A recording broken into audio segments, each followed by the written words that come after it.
Hey everyone, welcome to Java Python Interview Hub, the place to crack coding interviews with confidence. Let's break down one of the most confusing beginner question. What is a class in Java? Right? So a class in Java is a blueprint to create objects.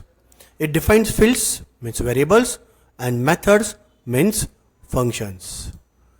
So for example, you can see in this example here car is a one class, speed is a variable, and run is a one method defined in the class. You can create objects using this class and call its methods. So mention a class groups related data and behavior.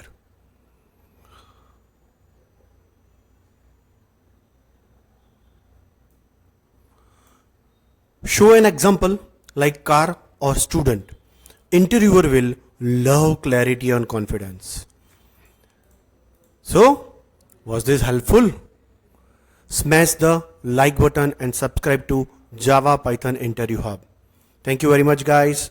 For more interview and winning content, please like and subscribe. Thank you guys.